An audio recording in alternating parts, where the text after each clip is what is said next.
Tell your grandma I said hi, by the way. Oh, I will. I miss her terribly. Do you? Yeah. Well, She asked about you all the yeah, time. we actually. dated shortly after the war. The big one.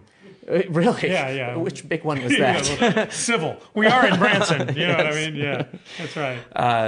Anyway, so one when person. When you coming home, Rat? Sorry. You okay? Yeah, I'm not. Hitting that bar at the new theater. Yeah. You'll edit that out, right? No. No, I didn't think so. We don't do that. So one person, you're way overestimating my really abilities. I am, yeah. So one person told me our act got stolen. The other person told me, hey, they did the same thing they did to you. They came to me and said, hey, we want you to do your unique juggling act. They had a really unique act, and that's hard in juggling. And so they came pretty much to them. Everything's been juggled. Yeah, really. I say once you do that, you're done. Once you show that you can They do do it. this every once in a while. Well, a magician, Well, a magician told me one time with the linking rings. You have the two rings, you stick them together, you pull them apart. He said, once you put them together, pull them apart, wrap up the trick. It's done. You show that you can do it. Everything else is just showing off. So, Yeah. And that's how I feel about juggling. Oh, you got them up there? Good, you're done. Yeah. But they had something. But they had something unique. They had a theme, and they declined to be on the show. And so that season, they had somebody doing their characters. And is there no I don't know, because in singing there's no recourse. No, same thing in magic. Really, and in entertaining. I'm told that you can't patent a trick. You can patent a method. Like if I came up with a contraption that did a trick, I can draw it up, have an engineer draw the plans, and then get a patent on it. So I would have the patent. But someone would just have to change something small. Change a couple things on it. Say like an arrangement, variation. like a music arrangement. I can take an arrangement, change 6 notes in it, and go, no, that's mine. Yeah, it's like say a car. Okay, you can't patent a car. Like there's so many. There's GM, there's Chrysler, whatever. So everybody has their variation on a car. So they stole their juggling act. So they stole the characters and the whole bit.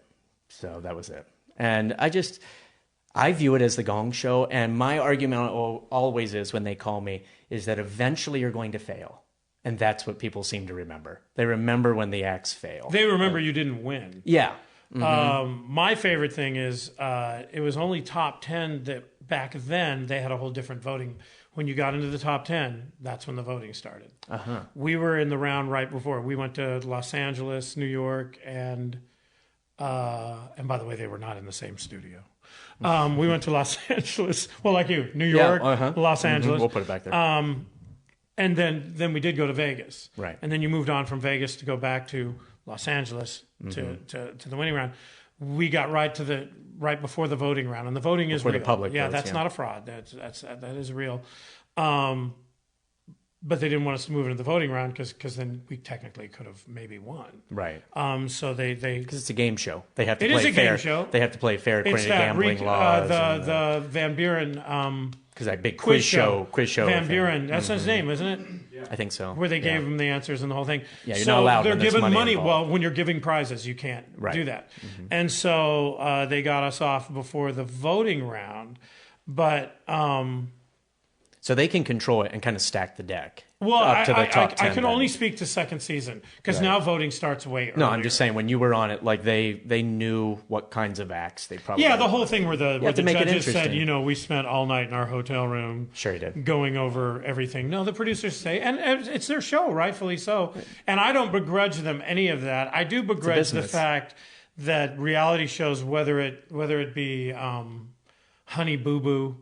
There's one. Kids watch this and learn what not to do. Right. That it turned into the sitcom's kind of gone now. Unless you're Tyler Perry, well, the funny sitcom's gone. The sitcoms are gone and all of that because they would have to pay writers. They have to do this and they have to do that. Yeah, I know. A lot of writers. Got Talent, The Voice, which is a copy of American Idol, Nashville Star, X Factor. They don't pay anybody. Right. So they're making tons more money, and they really, again, they don't hide that they don't really care who you are either. I mean, again, it's not that it's the thing that you get caught in, and we got caught up into it too. As old and jaded as we were like, man, we might win. Yeah. Wow, if we win, boy, our lives are going to be, changed because we're going to be huge stars. And you get caught up in the snowball effect of that, and they're honest the whole time. They actually have psychiatrists. Well, you have a degree in psychology. Yeah. A PhD in psychology. Well, hello. Yes. They have psychiatrists everywhere backstage. Yeah. Because people Grief really counselors, freak out. basically. Yeah. And the guy comes up to me after we got, he goes, seriously, man, you seemed really angry out there. I go, really? I go, do you really think I'm angry? Yeah. I go, this isn't me. Yeah, right. And he's like looking at me, he goes, well, do you want to sit down and talk? And I go, yeah, how you feeling? Yeah, Are you okay? interview him. Do you really like, when you got into psychiatry, was this what you thought you would be doing? You wanted to be I went interviewing Boy Shakira backstage, saying, do you feel okay? You know, and then he goes, okay, yeah, you're done.